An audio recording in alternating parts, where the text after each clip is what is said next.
Right now, it is time to bring in Arthur Schwartz. Arthur Schwartz, the Food Maven, joins us on a Monday morning. Also, we rebroadcast it on the weekend and also later on in the week as well at our noontime hour. And we say good morning to, obviously, what is probably a hot and humid New York City, Arthur Schwartz.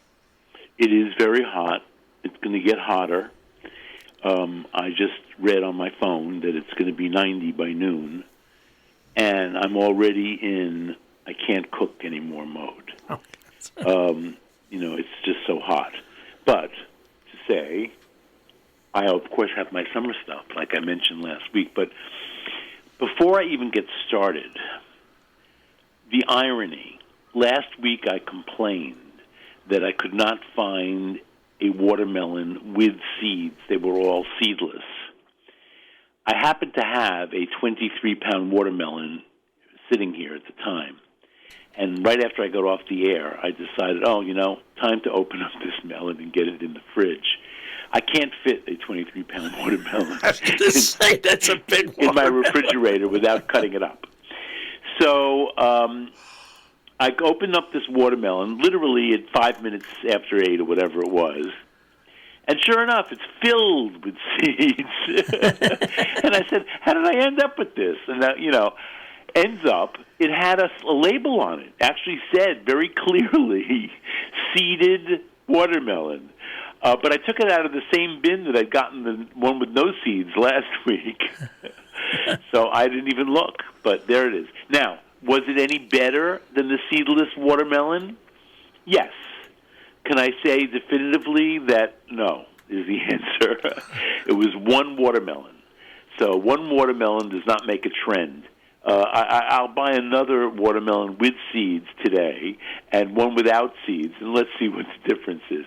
Listen, I'm accepting watermelon for whatever it is because it's wet and refreshing and allowed on my barely any carbohydrate diet. However, I am about to add carbohydrates to my diet, I decided. Since I've been on a plateau for so long, I think it's time to vary my diet and see what happens. And how I'm varying it is in very minor ways. I'm not eating big bowls of spaghetti. I'm not eating a big baked potato. Of course, it's one of the things that I'm sort of craving. But I did make a big pot of, just before the heat came, I knew it was coming. So I made this huge pot of minestrone, which we can now eat for days without cooking, except maybe just heat up on the stove. But I must tell you that my minestrone is and I put a can of beans in the minestrone, but it's an enormous quantity, so it's not that many beans per serving. And of course, I can't make soup like this, big vegetable soup, without carrots, and carrots are a high-carb vegetable, and of course onions, which are another high-carb. So, the soup has some carbohydrates in it, but they're all vegetable carbohydrates. And as my 10-year-old great-nephew explained to me the other day, if you eat the starch or the sugar in the form of fruit or vegetables, it's not the same as eating it just for its own sake, which he's right. Anyway, so I did introduce carbs into our diet via this soup, and I must tell you, no harm done. I was actually down a pound yesterday, finally. And I'm going to freeze some of it, and because we can't eat it every single day, but we can eat it pretty often.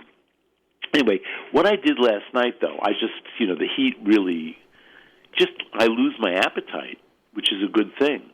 But last night I had a dish of my heritage. I had what the dairy restaurants, Jewish kosher dairy restaurants of old, used to call farmer's caviar. When it was hot like this and humid, my mother would make all different things with sour cream. Yeah, she would boil potatoes. That was the only thing that was a cooked thing. And now, by the way, of course, my favorite thing was potatoes with sour cream, salt and pepper, and maybe, if you really were indulgent, some butter. But you didn't need anything else. I still, dote on noodles, egg noodles with sour cream. I'm a sour cream guy. What can I say? It's in my DNA. my family on my mother's side, maternal, both grandmother and grandfather were of Belarusian heritage. My grandmother was born in Brooklyn, but her father, my great-grandfather, had a grocery in East New York, and behind the grocery he kept goats. And so we always had dairy products. My grandmother always thought I was raised on goat's milk. By the way, a lot of children even today are given goat's milk because they have trouble digesting cow's milk, but goat's milk is apparently easier to digest, especially for undeveloped gastrointestinal systems. In any case, we ate a lot of sour cream in the summer. So there was potatoes and sour cream. My mother, loving sweets, she always had bananas and sour cream, strawberries and sour cream. These are all things that I still love. And last night I made, because I did go to the farmer's market on Saturday, and I did buy stuff that I could not buy in a normal market, because I keep complaining about our farmer's market. The prices are way higher than any store you would go to, and I don't get it since we're buying directly from farmers. You would think that at least the price would be similar to what they have in the markets. There is one vegetable vendor at my local green market, my local farmer's market, I discovered only yesterday, and then he has very good products, and because I've eaten some of them already, and reasonable prices, so I will go back there. But one of the things I found were locally grown, what they call seedless cucumbers. If you buy those in the supermarket, they usually call them English cucumbers, and they're the very long ones. Excuse me, they're not entirely seedless. They actually do have seeds, but they're smaller and softer seeds than a normal, well, I shouldn't say normal, but a usual garden variety cucumber, or even a Kirby cucumber, which isn't that seedy anyway. But in any case, I can't believe these cucumbers. I did two things with them. I made pickled cucumbers salad, which is something my grandmother, who was not from Belarus, my grandmother, who was more, I would say, Austro-Hungarian, it's more Hungarian than Russian, and she made very thinly sliced cucumber. I do this all the time. And you can use any cucumber you want, but these particularly sweet cucumbers. So I sliced it on my mandolin very thin, and then I cover them with, and also some onion. I bought these new onions, so I used about maybe a third of a new onion sliced also on the mandolin, with one small, not as big as you get in the supermarket English cucumber. But one reason I bought these cucumbers is that you can eat the peel. I can use that fiber. Your garden variety of cucumber, you really, and certainly if you buy it in a supermarket, you have to peel it. For one thing, it's waxed. These are not waxed. These were pure. I just washed them and dried them.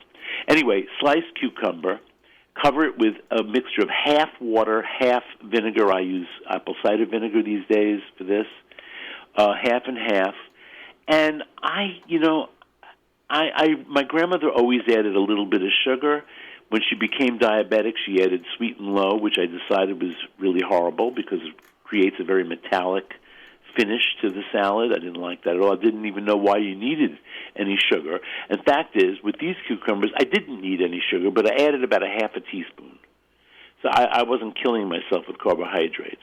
But it did take a tiny edge, or it balanced out the vinegar. But the fact is, these cucumbers were so sweet on their own that it didn't need any sugar. So that was, and I put quite a bit of chopped dill. That's another Belarus thing. I mean, I've never been to Belarus. I was in the airport in Minsk once. But it was a very rainy day. There was mud everywhere. That's all I sort of remember about Minsk.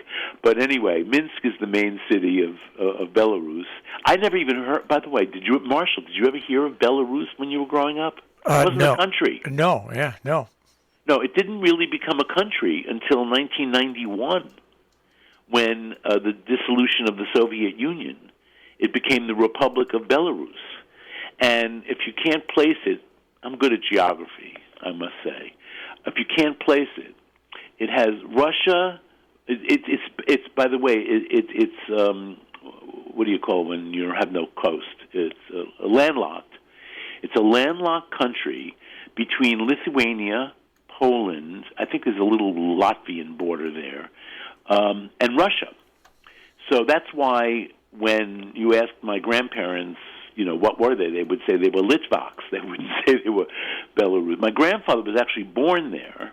He would say he was born in Minsk, which is not true. He was born in some shtetl, some little farming village outside Minsk. All those grandparents and great-grandparents who said they were born in Minsk were actually from little villages.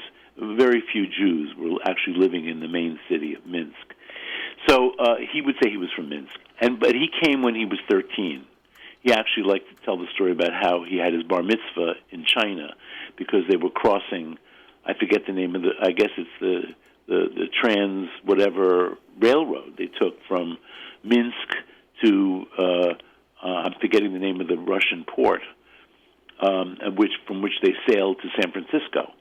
So my ancestors did not come through Ellis Island because my maternal grandparents came through, either came before there was an Ellis Island or came from the West Coast. And my paternal grandparents their families came before there was an Ellis Island. So anyway, back to sour cream, which is supposed to be the subject of the moment. So sour cream, there was no food in what they used to call White Russia when my grandparents' families came, and they all had everybody had a cow or some goats to have their own dairy products. So dairy was, in fact, a hugely important food. Fresh cheeses, like cottage cheese and farmer cheese and what we call pot cheese, which is actually another kind of cottage cheese. Friendship makes a cheese, again, called pot cheese. It's really just large curd cottage cheese. Maybe a little creamier, maybe a little drier. It depends on the product. Anyway, all these products, these dairy products, were a big deal and a way to nourish yourself, and most importantly. If you didn't have meat really to speak of, if you could only have chicken once in a while, because of course you had to kill a chicken to eat a chicken, and if you didn't kill, like in Italy, you didn't kill the birds that were giving eggs because eggs were important form of protein. The other, I don't know when this actually happened, but I'm guessing it was the 18th century. Russians and White Russians became hooked on mayonnaise. So, truthfully, they have as much mayonnaise in White Russia. To give you an example, this is something that has traveled even to Brighton Beach. When you go into a restaurant, I've been to some of these countries. Did I say this already? But this is why my maternal grandparents said they were Litvaks, because there was no Belarus. There was just the Grand Duchy of Lithuania, which they were all part of at one point. Anyway, so they were all Lithuanians, so to speak. So they have the main form of mayonnaise is a salad that we actually in the U.S. and in Italy, for that matter, maybe in France as well, call Russian salad, and it's diced vegetables, carrots, peas, potatoes. Some form of onion or other. It could be scallions, could be onion, could be red onion. And often with a protein. Could be diced chicken, could be diced ham, could be both, if you were a rich version of this, and all mixed together with enormous quantities of mayonnaise.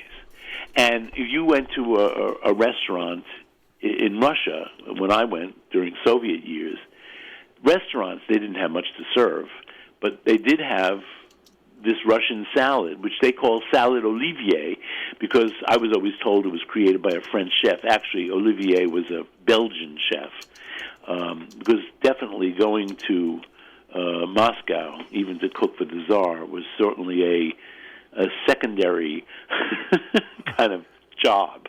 You know, if you were really a great chef, you didn't want to go to Russia, a great French chef. So anyway, Yeah, so salad, Russian salad or salad olivier is everywhere. And that's a mayonnaise dish. And, of course, mayonnaise is mostly fat. It's just emulsified, seasoned oil. And, of course, that's very filling, as is high-fat sour cream. So, sour cream is in the U.S. is allowed to have a thickener. And I sort of got, I don't know, I'm not into this. I grew up on Breakstone's sour cream and Friendship sour cream. And then there's that one that comes in the white container, which is sort of liquidy. They advertise a lot, dairy something. Daisy sour cream. And the Daisy doesn't have the thickener, but I don't like it very much. And I like the flavor of Breakstone still, because, of course, I grew up on it. But I must say it does taste thickened and starchy to me. And so now I just started buying Organic Valley, which is a very well-distributed brand. What first got me interested in Organic Valley is that they sell cultured butter. And I grew up eating cultured butter. That was another thing that was a taste from Belarus. My grandfather definitely had this taste for slightly fermented butter. And my grandmother would have to go out of her way to buy it. Even in the 1950s and 60s, it was disappearing. I think you can go to a Russian store here in Brooklyn and buy something like it, or is it. However, I don't go to Russian stores these days. They're just too rude for me. And during COVID, they became ruder, and more dangerous places to go. So I, encouraged by the cultured butter that Organic Valley makes, I bought their sour cream recently, and it is sensational. It's only a little bit sour. It's very creamy. You might even mistake it for creme fraiche.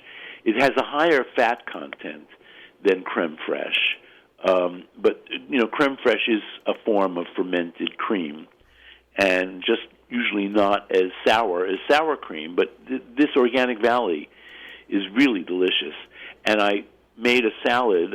I think I started by saying this was called Farmer's Caviar in the dairy restaurants. Chopped cucumber, the sweet English cucumber, with the peel on because it was so good.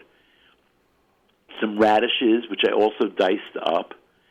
Some scallions, which I also sliced very thin. And actually, I cut them in half lengthwise and then cut them thin so that the scallion distributes nice and even. Salt, pepper, and sour cream. You don't have to load up the sour cream, but you want it to dress every little bit of vegetable. You could add tomato to that too. I opted last night to have the tomato separate. I bought my first good field-grown tomato, local field-grown tomato on Saturday. So we had that for its own sake because it was too good to just throw in a salad at this moment. And that was dinner. And you know what? Sour cream is filling. It's funny you mentioned sour cream. As a kid, now you would think that a kid wouldn't like sour cream, but in my house you had sour cream. I know this is going to sound crazy. You had a choice with potato pancakes, either applesauce or sour cream. And what's the meat soup? We would have borscht. Yeah, we would have it in borscht. You would have it on beets. It was everywhere. So there you go. And I thought you were of Hungarian descent. Well, my grandmother was of Hungarian, and then of course my father's side was Jewish. And another thing I like to use it for, I use very little mayonnaise in my potato salad and my macaroni salad. Okay. And I put sour cream in those. All right. Perfect segue, Marshall. You helped me out here.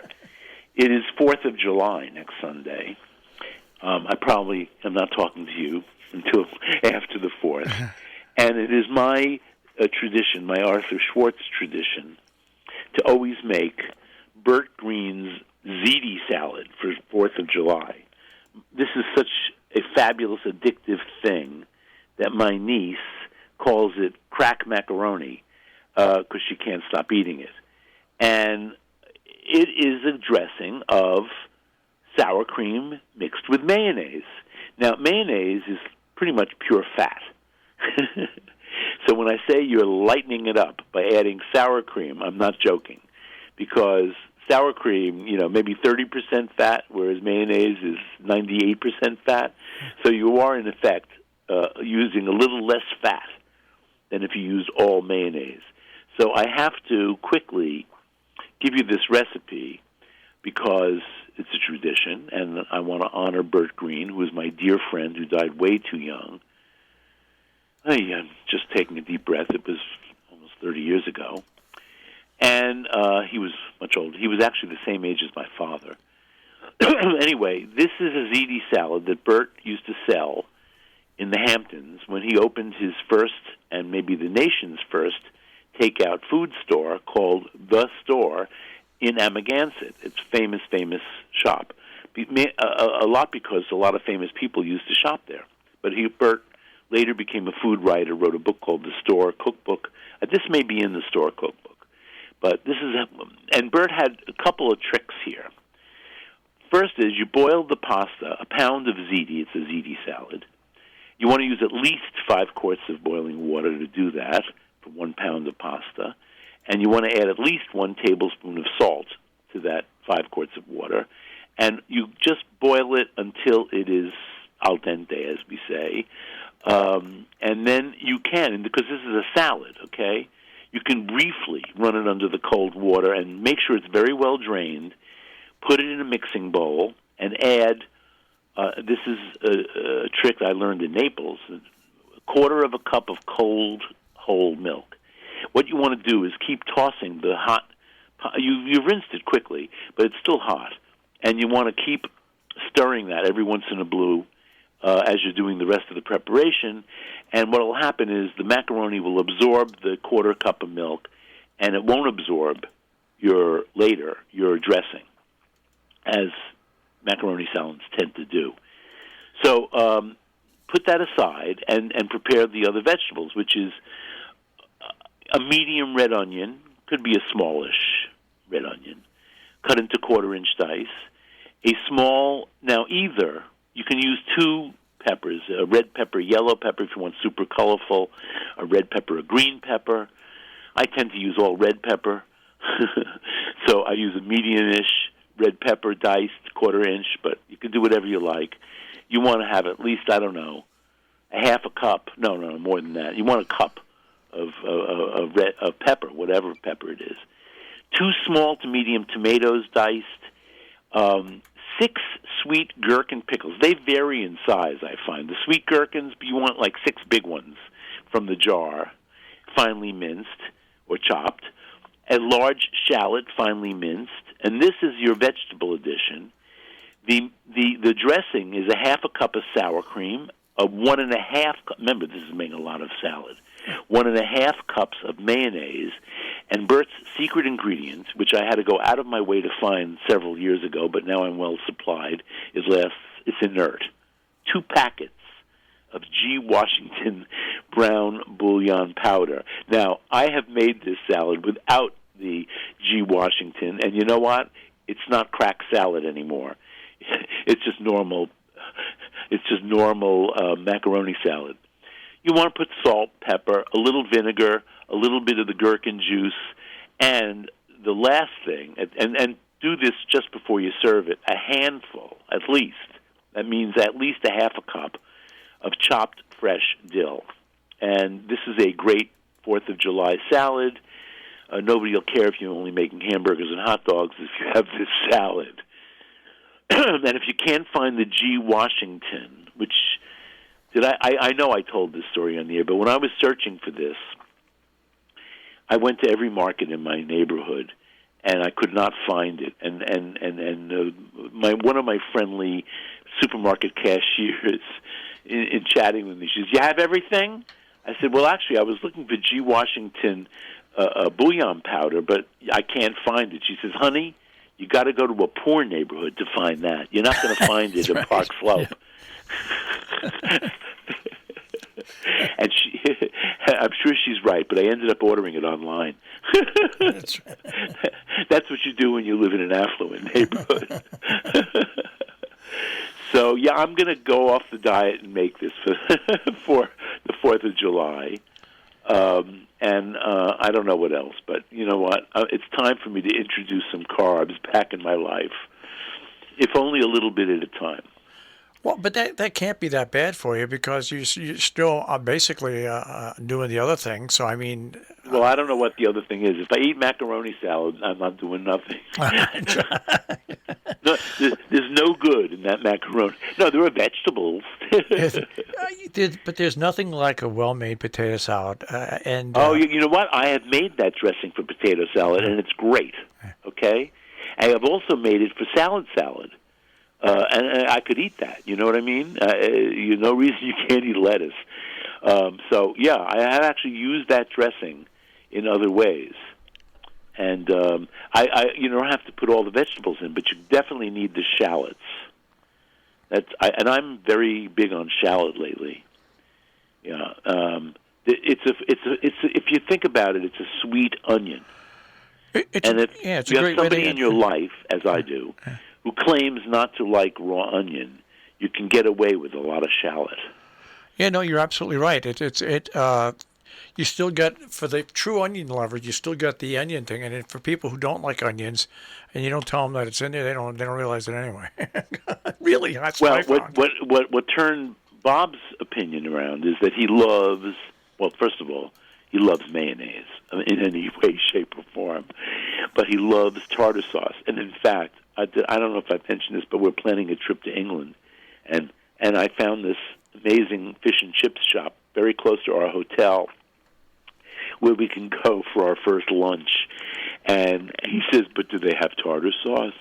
He says, in England, I don't think I'm going to get tartar sauce. So actually, they do have tartar sauce at this place. Yeah, tell him Arthur Treacher. But I make tartar sauce with shallot. Yeah. And when he discovered that, and that he didn't mind, that he actually liked it, I now get to use shallot more prolifically. You can tell him Arthur Treacher is dead, and because I used to like to go to Arthur Treacher's Fish and Chips, but you couldn't you could only get whatchamacallit. Malt vinegar. The vinegar, that's it. They wouldn't do tartar sauce. No. I don't know. It's such an American company. You would think by now that they would have tartar sauce. I don't even think they're around anymore. You know, I haven't seen one in a long time, but I did watch a movie last week with Arthur Treacher in it. Did you think of Fish and Chips when you saw him? I did, actually. No, actually, when I see Arthur Treacher, I think of Merv Griffin. That's exactly. Rest his soul. He was funny on Merv Griffin. He was terrific. He was great. Yeah. And one of his lines that he used on if you don't remember, folks. Arthur Treacher, the great English actor, played butlers in I don't know how many movies. Yeah. The one I saw, by the way, was the one, I'm forgetting the title, but it was the one with Shirley Temple, where he and Shirley Temple sing and dance together. I thought my niece, a 7-year-old niece, would get a kick out of that, but she was lukewarm. Anyway, point is, so Arthur Treacher's he's Merv Griffin's sidekick on Merv Griffin's talk show. And Merv Griffin would sometimes turn to him and ask him for an opinion about politics, about life, about culture, about something. It doesn't matter. And Arthur Treacher's line was, I don't know. I say my lines, I collect my money, and I go home. So I used to use that a lot, especially when I was an editor at the Daily News. I don't know the answer to that. I just do my job, I collect my money, and I go home. Now, was the movie you saw The Little Princess? That's it, The Little Princess. Yeah. You know what bothered Sydney, 7-year-old, is she's very sensitive about people dying. Yeah. And if you remember in that movie, Shirley Temple's father, who's a soldier, is thought, not in fact, but thought to be dead. We never got to the end of the movie where she finds out that he's not dead, but that was upsetting enough to her for us to move on to some other movie. When I was a kid, we were watching Little Old Yeller, and when Old Yeller died, I wailed. I didn't sleep for 2 nights. All right. Well, so I'm going to end with this very cute story. This is about a friend of mine whose son, who's now in his mid-20s, I guess. When the boy was little, he used to be his mother was working and his father was working. He used to be placed with his grandparents, and for the afternoon. His mother would drop him off in the morning at her parents and pick him up on her way home. And along with the grandparents came two uncles, and they were thugs. And I don't know, the kid was, I'm not even going to mention names here, the kid was maybe 7, 8 years old, and his father, who's a very sensitive fellow, took him to see one of those movies where the dog dies at the end. I don't remember which one. And the boy, when the lights went on in the theater, the boy was crying. And the father said to him, "That was a sad movie, wasn't it?" And the kid said, "Nah, and he called his father a name that you never should call your father. Chooch. Hey, Chooch. Nah, I just got something in my eye." That was the last time my friend said that I ever left him with his uncles. Okay. All right. So Arthur. the kid who's now in his mid-20s has turned out great. By the way, just to add that. And he doesn't call his father Chooch anymore. Chooch. I like that. You know what that means? Yeah. Ass. Yeah, it's a donkey. Yeah. Yeah. Oh gosh. Hey, Chooch. All right. Hey, have a happy Fourth. Today is I don't know. I have vegetable soup I made before the heat wave. I may have enough power to just heat it up a little bit. All right. Well, have a happy weekend. Happy 4th of July. Happy 4th of July on Sunday. Yep. Does everybody get off on Monday? I don't think so. You mean they lose a holiday? Don't they have it on a Friday? I thought that they always pushed it to the Friday ahead of time, but I couldn't. It's a Friday. Okay. But so next Monday when I talk to you again, it won't be any holiday. No, it'll be. All right, Arthur. Have a great. All right. Take care. Bye-bye. Arthur Schwartz, the Food Maven. You're on Robin Hood Radio, robinhoodradio.com. Underwriting support for Arthur Schwartz, the Food Maven. John Andrews Restaurant on the Hillsdale Road in South Egremont, 413-528-3467. And on the web, jarestaurant.com. Rubiners Cheesemongers and Grocers on Main Street in Great Barrington, 413-528-0488, rubiners.com.